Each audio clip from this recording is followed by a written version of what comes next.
So the Places of Power exhibit, and I wish I were there in the gallery and that we were all in there together looking at all of the photos, but we're just going to look at a few, and I'll try to put them in a context of what I've just introduced. So I'm taking this quote from Corson Hirschfeld, the artist, as my jumping off point. Sacred places are a link between individuals and the cosmos, the supernatural. It's a place where they can come together, whether it's a shrine in Hawaii or a medieval cathedral. It allows individuals to contact something more meaningful than themselves. There's a universal architecture and aesthetic form, circles, ritual enclosures, upright stones. In the same sense a steeple is raised up, or pyramids. You'll go to a site that's totally alien and find a common thread, something almost identical to something 1,000 miles away. So I started thinking about what does he mean by power in the title, and what was his quest? What is he searching for in visiting places all over the world that were meaningful to him as an artist, and then bring a little anthropology to that. So how do we identify a sacred place? Someone like me, raised as a Christian, Protestant, Scottish American person from the Midwest, the most important thing to any of us who have sacred places in our traditions is that a place is, to know if a place is sacred, ask the people who say it's sacred to them. Second, you could look for widely known symbols of religious affiliation, in this case, the cross on top of the church, or the crucifix here, the stained glass windows, the elevation above the ground surface is usually a characteristic of Christian churches, and we can recognize the grammar of that as Christians when we look at this, but so can anybody who knows about Christianity. This is accessible worldwide. And any of us as Christians could look at a mosque or a Buddhist shrine and know whose sacred place we were looking at if we have a little bit of that background and language. Then one way, as people who work with public lands managers, is it managed by local authorities as a sacred place? Does a tribe exclude tourists from this area? Does the National Park Service restrict access to certain people at certain times of the year, perhaps? And then what are we left with as archaeologists? What Corson's talking about, are there some universal or at least very frequent features of sacred places that we can experience ourselves, that we can understand? So characteristics that, if not universal, may be widespread, and we'll go there shortly. Here's an example of a sacred place in Hawaii that is being managed by local authorities to protect the site as sacred, to restrict the kinds of behaviors that happen there. Access is open, but you're asked to please show respect, do not move, remove, or wrap the rocks, stay on the trails and off the fragile walls. But sometimes it's a little more complicated. You can't just put up one sign that says, here's where the sacred place starts. So here's an example in Ireland from about a decade ago, when a freeway project was going through, or what they locally called a motorway scheme, that was a couple of miles away from the sacred hill of Tara, but many of the local people felt that that freeway construction was encroaching on a very sacred place. So it's not within the heritage site that's being managed by the Irish government, but it's part of the view shed and the overall landscape experience of a sacred place that people come to this site for. And not just Irish people, but especially Irish people. So this is considered to be the most sacred place in Ireland, even though most Irish are Catholics. They honor their pre-Catholic history as well. So the Hill of Tara has Neolithic burial mounds. It has Iron Age ring forts that you see there in the photo on the protest sign. And it has this standing stone where the kings of Ireland were crowned in pre-Christian days. And here's one of the burial mounds that may be Neolithic. So make the government and their money-mad cronies keep their hands away from our ancient and sacred sites. Then as archaeologists, here we are with ancient sites, in this case, Corson's photo of a Neolithic passage tomb in France. So again, these would be my ancestors perhaps. But in France, contemporary French citizens don't really see these places as our ancestors. Some of my French archaeologist friends just say, well, we're looking at 6,000, 7,000 years ago. There's been so much movement and migration throughout Europe and ethnic and language changes that we just think of these as ancient sites and their global heritage. They don't just belong to us as French citizens. So they're not necessarily managing these as sacred sites, but as heritage sites. So these probably were sacred sites to Neolithic people in the past, and I'll come back to this picture after giving us a little bit of a framework. So sacred in English comes from the Latin way back for set apart, that it's somehow set apart from everyday life. So we want to know, who is it set apart by, who decides, who is it set apart for, who's excluded, and how is this accomplished? So let's start with how we can think about the world in general and then look at sacred sites. So thinking and feeling of how the world is, scholars might use the term ontology, how we experience or understand the world. And at the risk of oversimplifying, which I'm going to have to do because we've only got about less than an hour in order to leave some time for questions. But as scientists, we tend to have this binary classificatory way of thinking. We can think other ways. It's just that we're taught to think in absolutes, in classifications, in fairly static categories. And this goes back in a lot of Western religions as well, probably goes back pretty far, at least to the Enlightenment, and maybe before in some religious traditions in Western European society, but especially associated with Cartesian duality, where order is often two opposing categories. It can be ranked very often. If you've got two categories, the Western mind often goes to, well, which is better or which has the authority? So mind and body, spirit and body, sacred, profane, life, death, male and female. And in this way of thinking, only two genders matter.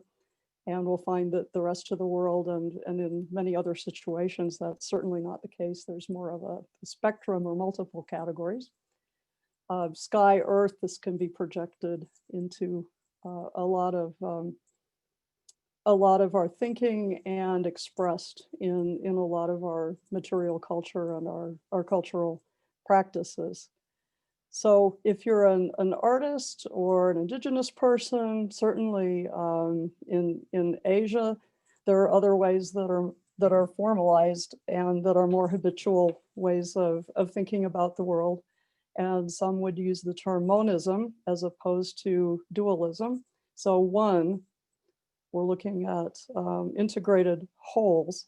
So body and mind and spirit and emotion make up a person, not just body, spirit that are separable, with spirit being more important or better than the physical body. So monism, all the same.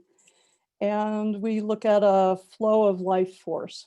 So when I was studying martial arts, I learned about qi, the flow of energy in the body, which also flows through the world. And you have a Chinese system of arranging your personal world called feng shui. That's about the flow of wind and water and qi and energy. We'll look at some Polynesian sites, as Corson Hirschfeld was really captivated by Polynesia and Micronesia. I want to show you some sites in Hawaii. And the word mana applies there for this flow of life force. Pua in Paiute in our area here, Poa in Hopi, same language group, Uto-Aztecan, has this concept of power as a flow of life force, an animating force. So in this way of thinking, relationships are more important than categories. And the dualities that we absolutely do recognize, night and day, masculine and feminine, are dynamic and interpenetrating. So the yin yang symbol that I give you on the screen here is a frequently understood way of expressing this. Each has a little bit of the other, and they're always in motion and define each other and strive for balance. So connections and movement are important. Order versus chaos are in a dynamic tension that needs to be balanced, including with human actions like prayers and songs and stories and ceremonies. And most important for us here, place is often more important than time when you're thinking with this worldview. So then sacred places might have these themes if you're thinking in this monistic or animistic way, that the places channel the flow of life, that they're animate and power is moving through them. Wind, water, light, shadow, the changing seasons, migration, movement of people, movement of animals, pilgrimage and initiation rituals are really important aspects of many of the sacred places that Corson photographed and that we know about through historic or ethnographic records or present day practices. Then structuring these places, you often have the concept of a center and four directions. Those could be cardinal directions, intercardinal directions, solstice, sunrise, sunset. Some places emphasize six directions, including that up-down axis. That vertical axis might be a steeple, a tower, a world tree, just an alignment, a natural alignment of sky, earth, underworld, underwater, or caves. Then we might have enclosures, like we saw on the Hill of Terra photograph. There might be ring ditches, there might be some kind of edges or boundaries built or natural, but not always. Sometimes it's just implied or it's known, or that boundary changes depending on the activities that are taking place there. Anthropologists love to talk about thresholds and liminal space in ritual practice, in sacred places, in buildings. Liminal means threshold, so you're right in between, inside and outside. So this might be the water's edge, the tidal zone.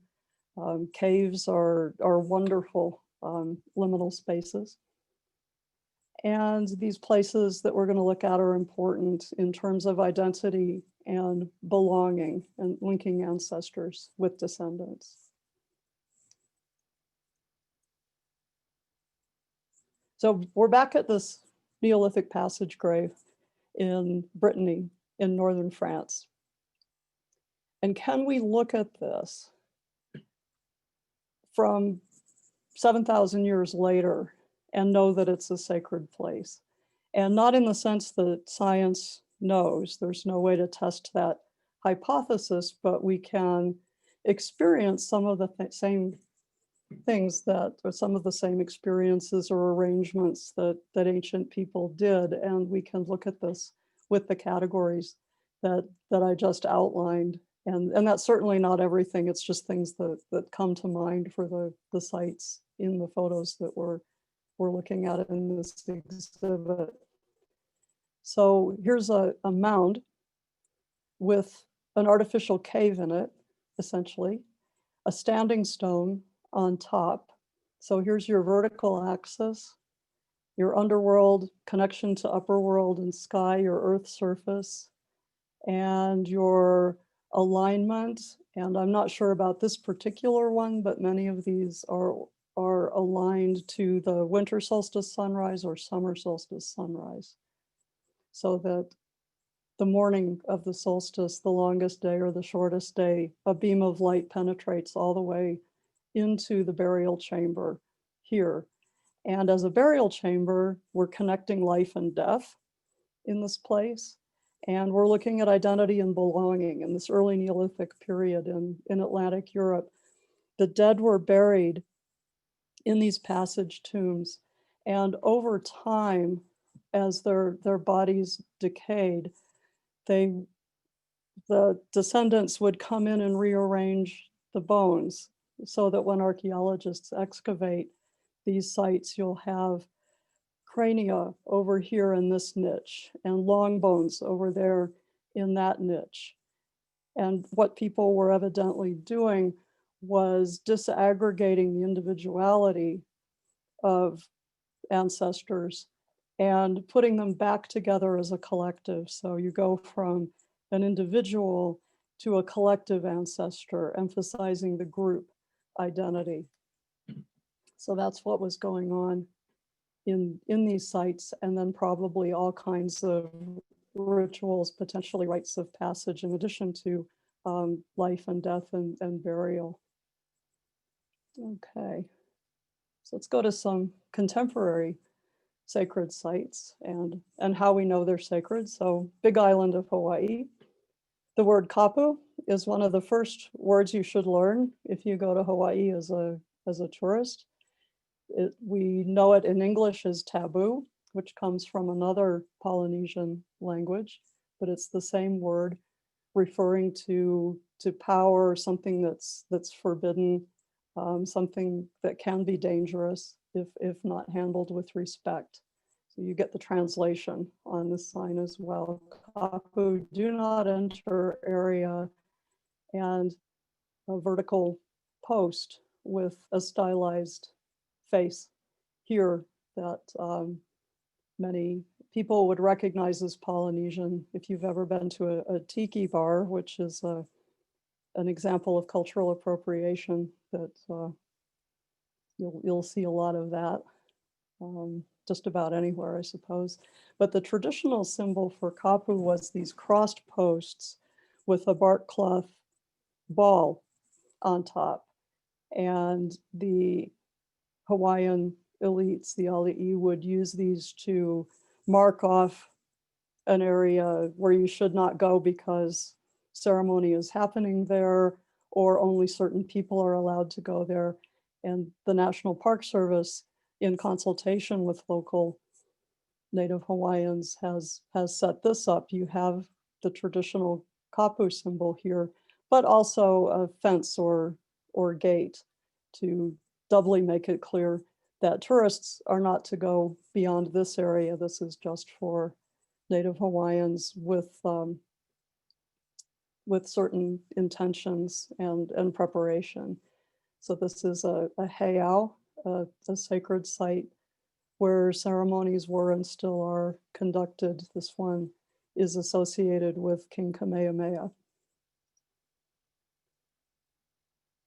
Another Hawaiian site, a petroglyph site at Waikoloa near Kona on the west side of the Big Island, is on private land. It's managed by a golf resort. You see the golf resort over here, but this is an ancient trail that was traveled. It's called the King's Trail, and it was traveled from territory to territory, especially by elites engaged in pilgrimage as well as trading. So it's both economic and infrastructure and sacred. So it's really hard to separate out what's sacred and what's secular in many of these places.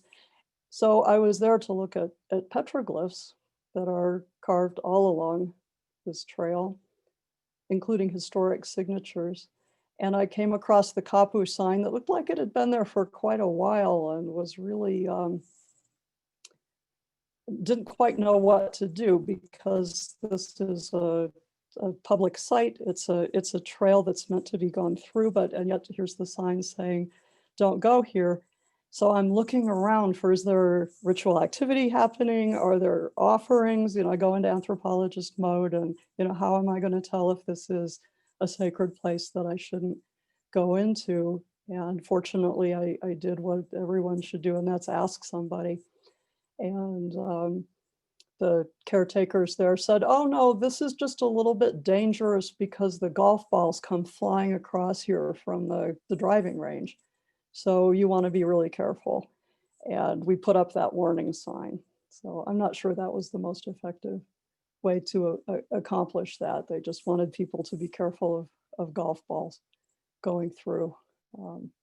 But here's what a real sacred site that's still used looks like or might look like in Hawaii. When you see offerings like this, you just leave them there, but it's a good sign that it is currently of importance to a community or a family.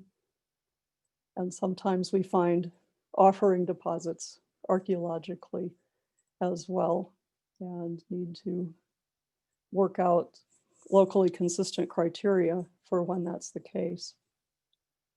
So if you don't have examples of cultural activity, and this is the case with the San Francisco Peaks here in Flagstaff, is the land managers or the Forest Service or the mining companies or the ski company will say, well, show us which part is sacred, show us the shrines, explain exactly, what you've built here that's like a church.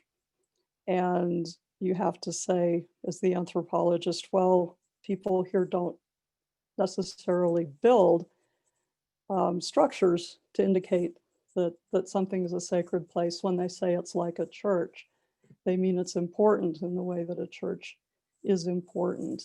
But we can get some clues with natural features like this. If you have an erupting volcano with earthquakes and steam coming out and the lava glow at night, this is from just a few days ago. The crater photo is from a few years ago. Mount Kilauea, currently an active volcano.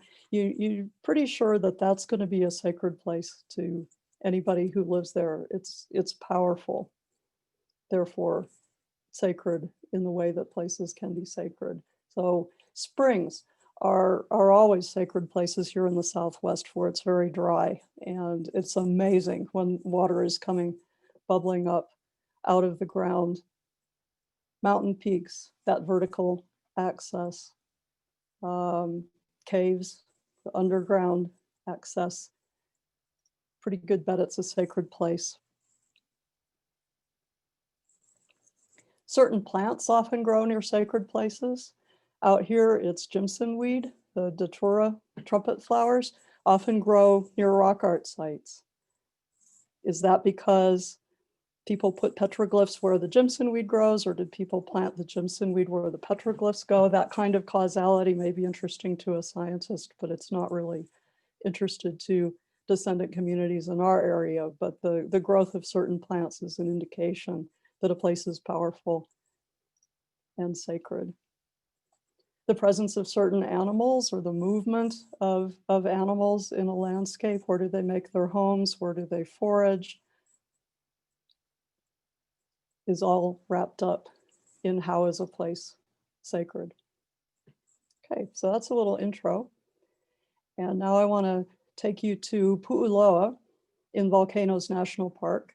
So this is a site that is managed for visitation, and it's managed in consultation between the Park Service and the local Native Hawaiian community. So people can visit with respect. You have a boardwalk to keep you off of the petroglyphs themselves, and plenty of interpretation. Pu'uloa translates as long hill, so referring to the hill of long life. Here's the sign that explains at a level that is pretty simple and public and not divulging information that would stay within a particular community or in a particular family. Families with genealogical ties to these lands come here to place the piko, umbilical cord, of their child. The hope is that the mana, spiritual guiding energy of Pu'uloa, would bless their child with a long and prosperous life and root them to their ancestral land. Each puko, hole, is created to house a single child's pico. So all of these lava flow surfaces are covered with petroglyphs and the little cupules or holes for holding the umbilical cord stub. Here's an example. This lava is probably 400 to 600 years old, so fairly fresh looking and oddly bubbly and can be fragile. So that's why one of several reasons not to be walking on it. But each child is born, the umbilical cord is saved. If you have ties to this area, you'd come by sea or by land to this place to do a ceremony for depositing that umbilical cord stub. You carve out the hole, place it there with ceremony, one for each child. And when there's a circle around them, they say that's 3 siblings, and the circle is made when the parents feel that that family is complete. So this is a way of rooting the child literally to a place, but also to ancestors. So that umbilical cord represents your connection with your ancestors and also refers to the descendants that you'll have. So you're rooting this lineage in a powerful place. And what makes it powerful? Its location between the land and the sea in a certain territory, and just the repeated ritual activity that takes place here. That power accumulates in this place. So it gets more powerful the more it is used. And other ceremonies were done here and other kinds of images made as well that I am not privy to. So here's an amazing number of the pico holes and circles around some of them. Okay, let's go to another kind of site. This is Corson's photo of the Great Wall of Puhuonoa. I'm probably not pronouncing it that right, south of Kona.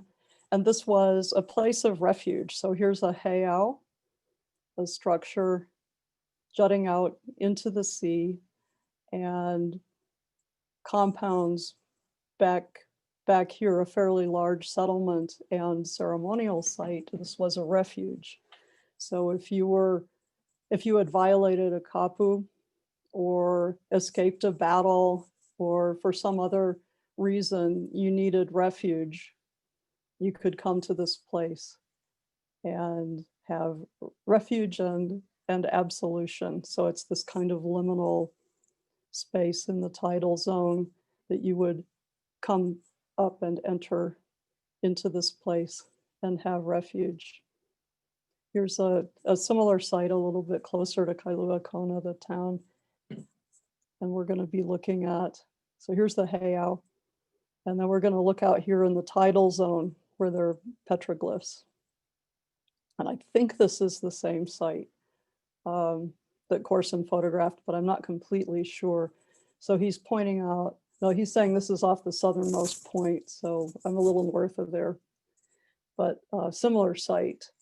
So the tide is coming in and out, constantly in motion, and the light is changing, and the white shell sand is accumulating in the grooves of the petroglyphs and making them appear and disappear in that way as the sand moves. This is what the site I went to looked like. So we're just approaching low tide, and these rocks are starting to be exposed. And as the tide goes out, you see more and more. Here's the white sand that Corson was describing accumulating in a human. Here are the arms, the torso, the legs, the head. Coming out of the water as the tide goes out even more, a petroglyph here. human figures here, a head, the body, the arms, one facing the other way here, head, arms, body, legs, feet still in the water at low tide. A whole line of human figures, torso and legs, torso and legs, a little one here, all different sizes, arms akimbo, the head, the legs. You start to be able to pick them out. It took me about an hour to see them. The light changes, the water changes. Then this is a fun petroglyph boulder here north of Kailua Kona with just cupules all over it, arranged in a grid. And what's this about? You know, what ritual is this that's underwater half the time and exposed half the time? These are interpreted today as game boards, where the Hawaiians would play a game sort of like checkers with pieces of black lava and pieces of white coral as game pieces. So, oh, well, maybe this isn't a sacred site, maybe this is secular. But you have to be careful because something that's secular, like a game in our culture, is not necessarily secular, and you don't even necessarily have that division of sacred profane or sacred secular activities. Okay, now from the sublime moisture of the seaside, we're going to go to dry, hot Chaco Canyon in New Mexico. A Google Earth view here of the national park in the middle of the San Juan Basin with the Chaco River running through, usually dry. But this whole mesa and these catch water when it rains, and that water runs down into the Chaco River, and this whole area was inhabited in the 800s through the 1100s. And before that, in smaller settlements than what we're going to look at, and after that by Navajos, who would still be there if it wasn't a national park. Fortunately, many still work there. But we've got great houses that we'll look at down here, one up on top called Pueblo Alto, and we're going to look at Fajada Butte, where the famous Sundagger petroglyph is, and all of these were of great interest to Corson Hirschfeld. Those probably my favorite photo in this exhibit is New Alto Pueblo before storm, because this just explains what Pueblo culture is about, was about, still is about, and that's moisture and the cycle of moisture and what you need to be a maize agriculturalist in this dry area. So Hopis anyway say that their pueblos were built multi-story, massed up like this and plastered with light-colored clay to look like storm clouds, that they're inviting the storm clouds. And when you plaster, that smell of the wet clay draws the clouds in. They're attracted to that. So here's Pueblo Alto, dating to, say, the 1000s up on the horizon, and our summer thunderstorm is coming in. And that's so welcome because the corn's planted in the spring, planted deep, planted in the moisture that's left from the snow melt, left over from the winter, and that deep moisture has to maintain the corn until the summer rains come in July, which they usually do, but have not very much for the last few years. We're in a 20-year drought, and Pueblo farmers are more worried than they've ever been about being able to maintain their lifeways. Pueblo Bonito is the most famous great house in Chaco Canyon. So it's been interpreted by some as a microcosm of the cosmos of the world. It has cardinal directions, orientations, It has a dual division, 2 plazas, 2 great kivas where ceremonies would have taken place.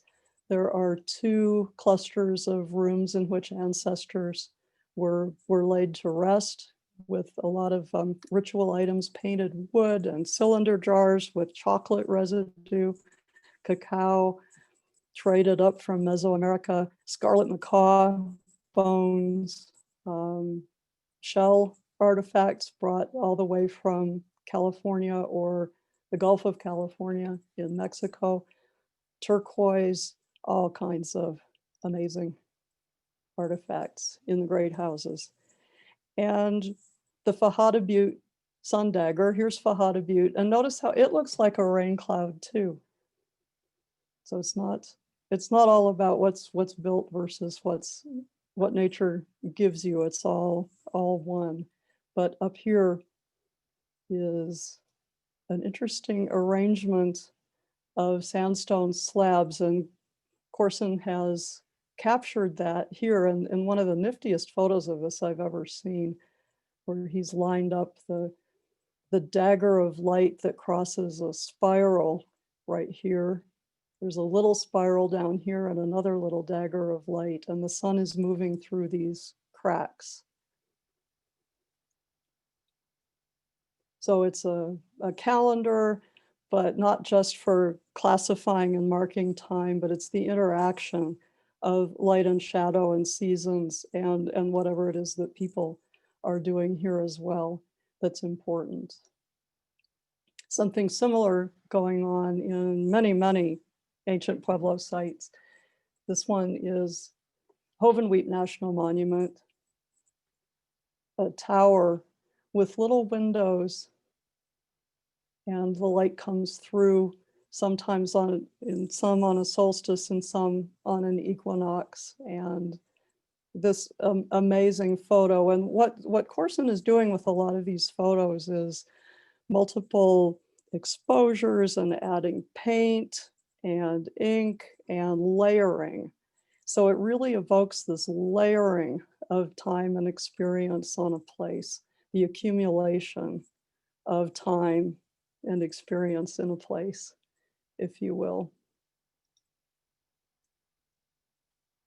This is just a little habitation site along the San Juan River. And we might say, well, does this site do anything? Did ceremony happen here? Is this a sacred place? And I would say, based on what Pueblo consultants tell us and tell the river guides and the land managers here, is that all habitation sites are sacred because ancestors lived there and farmed there and prayed there and gave birth there and died there, and their experience accumulates in that place. Ancestors are still present, therefore it's a sacred place that deserves to be protected and not have tourists climb all over it, but to be visited quietly and with respect. So Pueblo people will object to archaeologists using the word abandoned. This isn't abandoned, the ancestors are still there. The term ruins is also problematic because yes, it has a life cycle. It was built and it will fall down and go back to the earth, but ruins kind of goes along with abandonment and doesn't quite capture the importance of these places. Then looking at the ceiling there just for fun, show you some of the paintings, these big exuberant spirals. So here's this motion again. Spirals can refer to wind and water, but especially to migration. So Hopis interpret these as migration symbols, and people came and spread out and then might have come back and settled again. We've also got a gorgeous red and white serpent here associated with water and lightning and rain, some little mountain sheep going along, a person with hands upraised, maybe driving the mountain sheep into a box canyon. This would have been a fabulous area for hunting mountain sheep. They come down to the San Juan River to drink, and you'll see them if you go on a river trip on the San Juan. Many of our river trips on the San Juan take off from Bluff, Utah, and Corson's found an amazing site that I don't know exactly where this one is, with just hundreds of handprints applied to the cliff wall here. And then also hand stencils. So early on in the basket maker period, early farmers, we have lots and lots of handprints. And then later in, say, the 1200s, Pueblo III period, we have hand stencils. So people would place the hand against the rock surface and then blow paint around it. So you're infusing that paint with breath.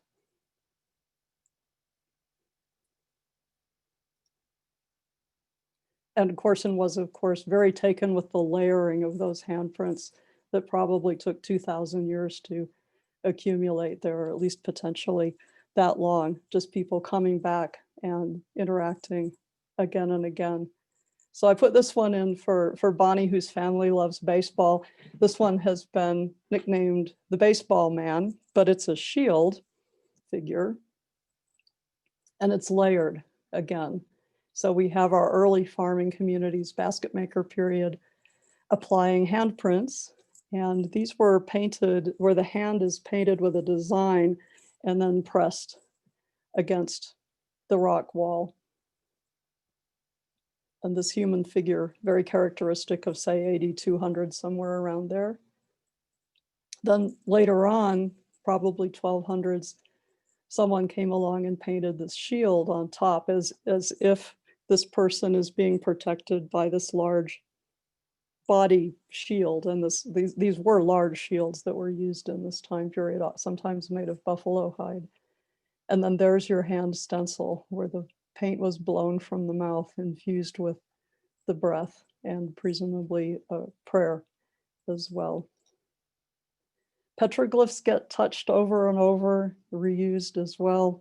So the pecked designs, a little corn plant or person here, and then a lot of smoothing, abrading, tool grooves, axe grooves perhaps, for axe sharpening, for sharpening awls. And an interesting one here called desecration panel along the San Juan River, basket maker style figures, a couple of meters tall in some cases. And the story here that the river guides tell, which they say they got from local Navajos, is that in the 1918 flu epidemic, the traditional healers attributed some of that illness to the ill effects of these ancient petroglyphs. And their curing ritual involved coming here and obliterating with a metal chisel some of these earlier figures in an effort to alleviate the suffering of their patients, which they saw as being caused by this older imagery. Okay, one more site. This is a site called Tutuveni in northern Arizona. It's between the Hopi Mesas and the Grand Canyon, and it's a pilgrimage site on the Salt Trail. So Hopi men would travel from their villages on Third Mesa through this area near Tuba City on their way to the Grand Canyon to gather salt. And given that the Grand Canyon is the place of emergence and also the place of return of the dead to the underworld, the Grand Canyon is a very, very sacred place. And you have to prepare yourself properly to go on that journey. And on those boulders, men would carve their clan symbol as part of a ritual of preparation to go to the Grand Canyon.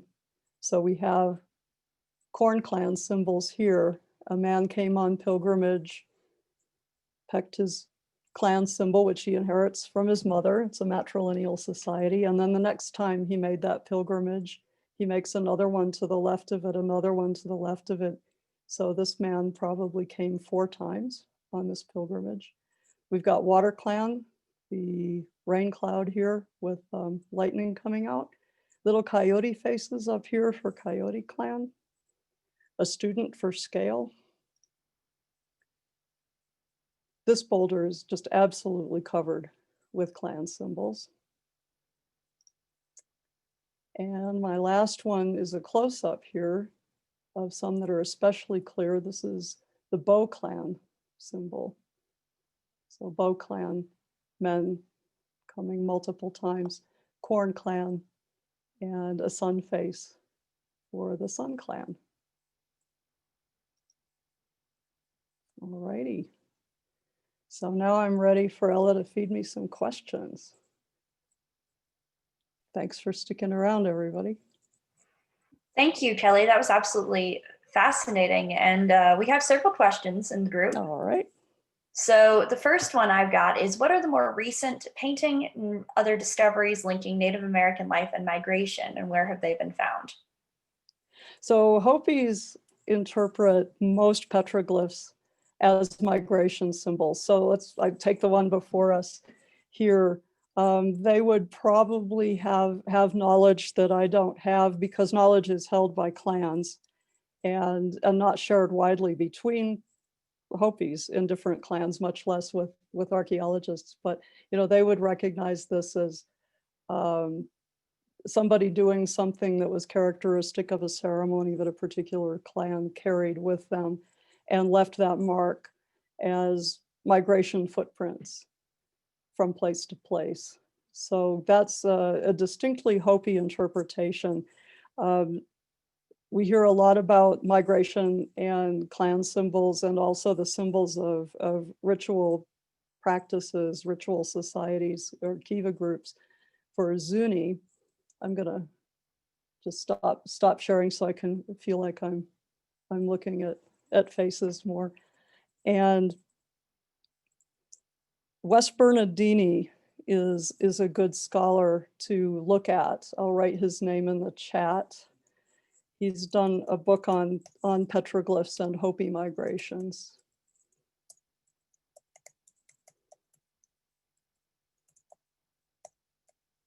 Pretty distinctive name. So if you put that into your Amazon book search, you'll find a book by Wes about Tatuvani, that very site that we were just looking at, which is a pilgrimage site.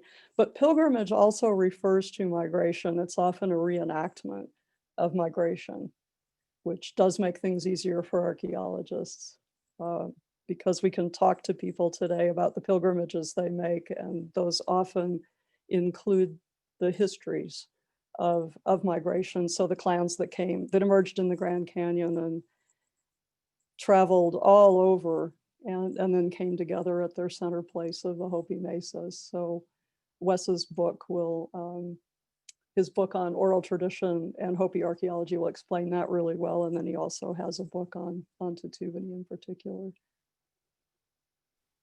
I'll have to check that one out. Thank you. We've got another one here. Hirschfeld noted a universal aspect to sacred sites. As an archaeologist, how do you think about the relationships between material record and sacred places? In the Southwest, we throw the term pilgrimage site around. How might we more appropriately define these locations where Native accounts and ethnohistory are scant? Examples like Mimbres, Casas Grandes. Oh, wow. Those are some big examples. and Chaco has been interpreted as the pilgrimage site par excellence. Well, first I would say that I have to be skeptical. That's my job, my science hat on. It's my job to be skeptical about human universals.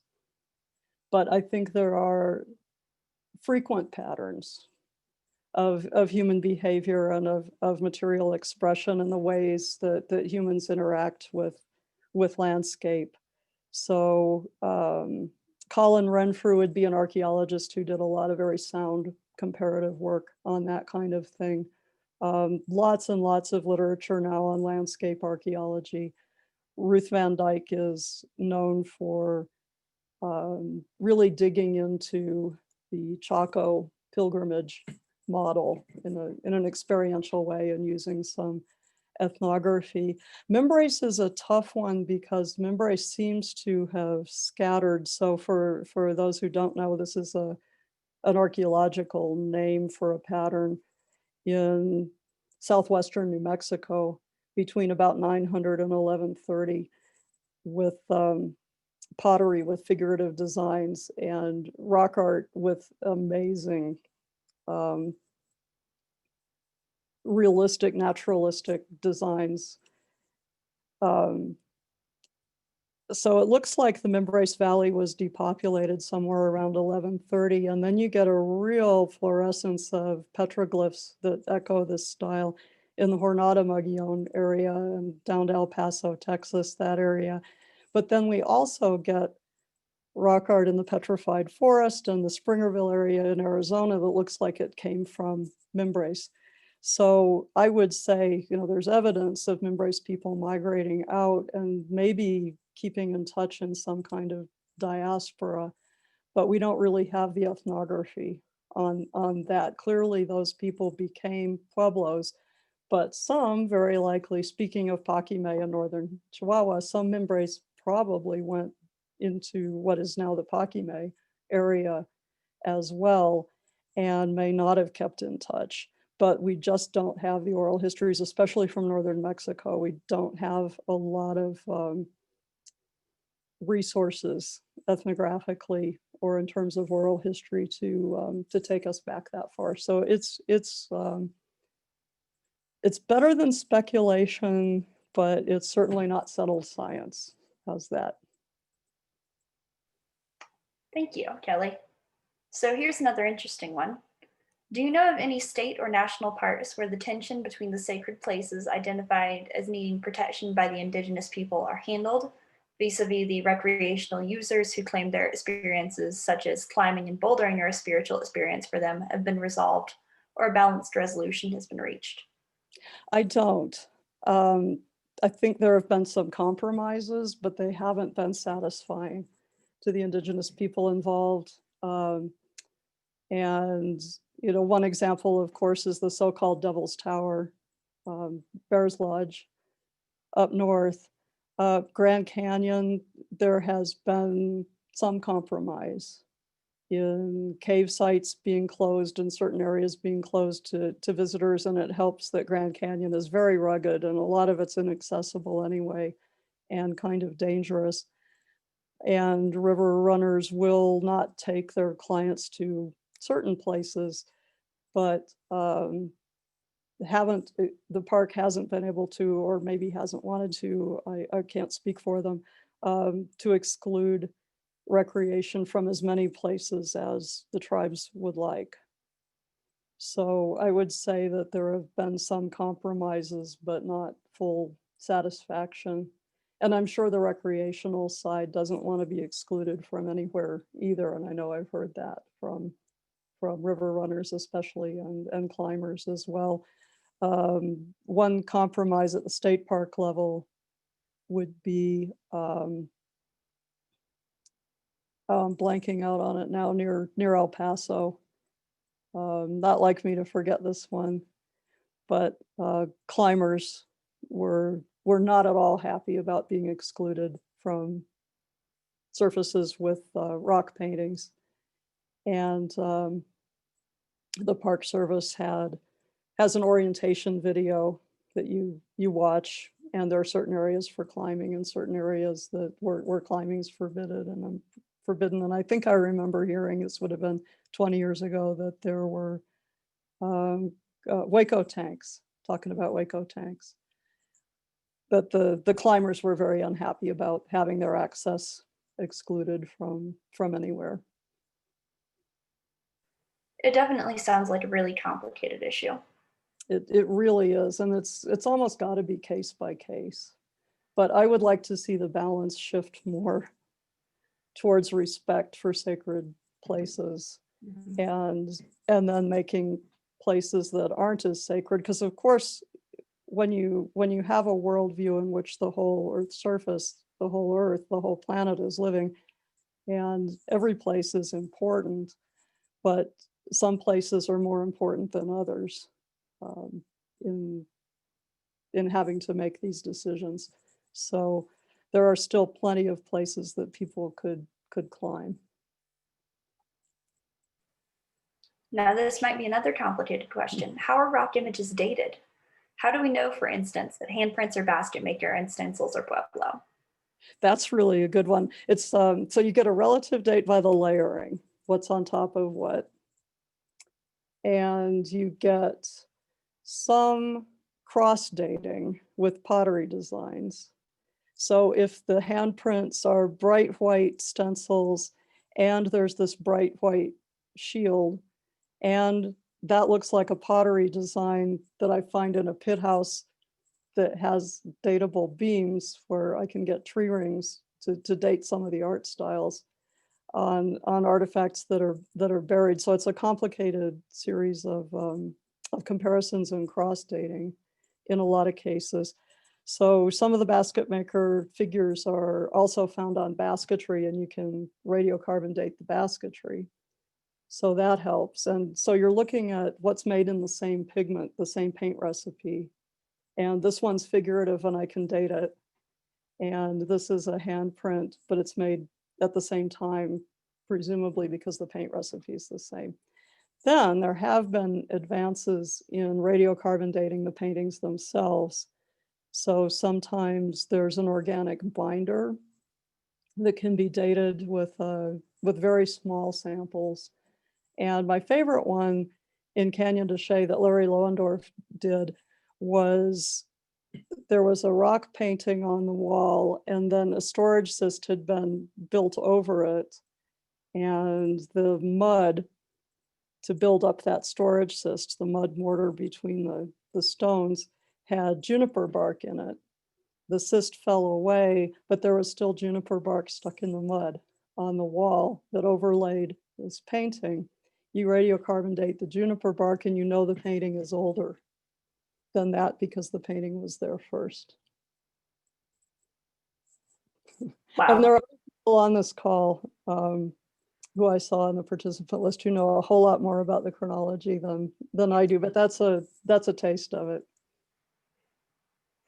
It's definitely very interesting how that process works. Now, another question for you. Have you been able to witness the rituals that can be part of making rock art, such as abrading the rock, preparing paint, or sharpening tools in the past? No. That would be something that's not accessible to an outsider, if it's even still practiced. Okay. There are some historic accounts from the Plains area of women going to particular places to sharpen their bone awls. And I've got some references to that in my book about gender and rock art. And the primary work on that was by Linnea Sundstrom. Wow. Let's see, let me look through. We've got a lot of questions in here.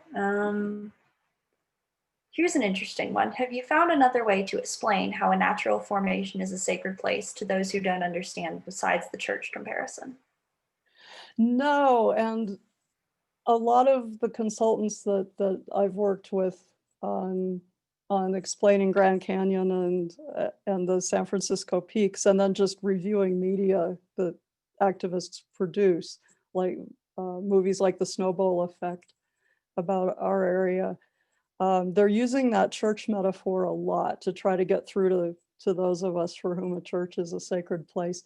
And what's difficult about that is Christianity, Judaism, Islam are all pretty portable religions. Like we can build a church anywhere a priest can consecrate it and it becomes a sacred place.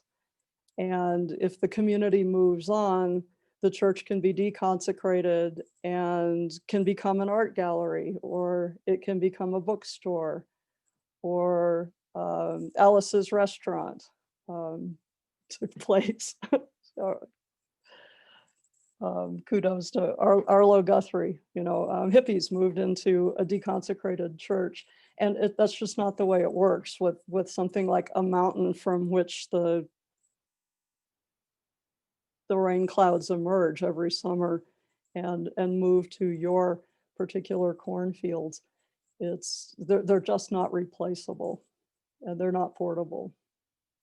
So I try to explain that, that we respect religions that are portable, and let's respect religions that aren't portable. Definitely. Now, in addition to site function, like you were just talking about, here's a question that's sort of about that. It appears that many of the sites you've discussed are sacred for or in relation to a singular ceremony or purpose. Do some sites show transitions in purpose through time? And if there are transitions, are the sequences similar or particular to each site? Ooh, I'm gonna guess, just because of my natural orientation, is to go with particular to each site. But that's the kind of question that should be asked as an anthropologist or as a historian of religions. Can't think of a good example offhand. I'd have to think about that. Okay, thank you. Let's see.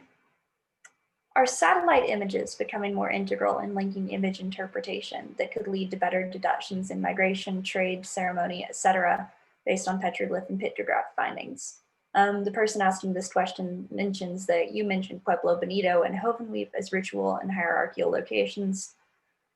Or, for example, the Ute Reservation has an equal ceremonial location, and at the time we were told that satellite images showed roads that led to lookout locations that not only matched celestial points, but they deduced that multiple towers separated within exact mileage were used in protection or relaying communication. So are So satellite images becoming more important? satellite images are, and also flying lower altitude drones under different lighting conditions. LiDAR is becoming really important because if you've got a lot of vegetation, you can use the laser technology flown from a fixed wing plane usually and see through the vegetation. Essentially, in the image processing, you can process out the trees. So one of my colleagues, Jaime Awe, is doing this in Belize, where it's jungle. So they fly the LiDAR plane. All you get in the satellite imagery is trees, but you fly for LiDAR and you're basically stripping away the trees. And here are Maya temples in the jungle that nobody's ever seen before because they're so difficult to get to. So they're still working on ground truthing some of those to say, well, this looks like a pyramid. Is it? Force your way through the jungle and take a look. So you're also able to spot canals and chinampas and agricultural features much more easily with a combination of those technologies, I would say. And then one of my colleagues here at NAU, Nicholas Lalick, is using GIS, global information, geographic information systems with GPS positioning, going to places with people to hear the stories that are associated with those in Western Apache country, and looking at where did Western Apache puberty ceremonies take place, for example, and where are the trails and where are different kinds of ceremonial sites for Apache people, and using those layers of oral history and geographic information and on the ground site recording to build up a cultural landscape for Western Apache. That's really interesting, and I can definitely see how technologies like that will become more and more important. Now, we've got time for a few more questions, but also I've got a question for all of our participants. I'm going to launch a poll. It's just one question asking how you heard about this event. So I'm going to go ahead and launch that while we take a few more. Now, here's an interesting question. This participant asks, I was intrigued by your comments about the house ruin not being a ruin or abandoned and ancestors always being present. Are there any places where people in the Southwest have lived that are not considered sacred, and what would be the difference? I think it's all sacred, honestly, but some places are more important or perhaps more sacred, or power is more concentrated or flows through more than in other places. So anywhere place where that's a spring is sacred. Anywhere place where ancestors clearly lived is sacred, at least to some people whose ancestors it was, where the springs would be important for everyone. Caves, I think, are important for everyone in the Southwest mountain peaks, but some mountain peaks more than others, and depending on the culture. So our San Francisco peaks here in Flagstaff is where the Katsinas live, and they're especially sacred to Hopi but it's the western mountain of the Navajo. So it's one of the anchors of the Navajo world, but there are 3 others. And Apaches have their own peaks where the mountain deities live. And yet the San Francisco peaks are important to Apaches also. So again, you have to, I think, talk to a lot of people, and it might be a little bit different for every community. And with Hopi, for example, it may depend on which village or which clan, and sometimes which generation is important and who's initiated into what kinds of knowledge. So there's layers and layers of knowledge for Indigenous people. And as an outsider, you're just going to get the public version or the version that's told to children, which doesn't make it less important. It's just that you need to be aware there are things that you don't know about a place. Yes, I think that's absolutely fascinating, actually, that they could be so individual and it makes perfect sense. Let's see, here's another interesting one. As an archaeologist that works for a federal land management agency, we are challenged to honor tribal requests or to protect and leave alone sacred places, often without detailed information, locational information. Do you have any recommendations for navigating the division between tribal requests and agency directives in this arena? It's just a delicate balancing act, and the more you talk about it with your consultants, the better. And it may take 20 years to develop a relationship of trust between an agency or a university or a research unit and a community.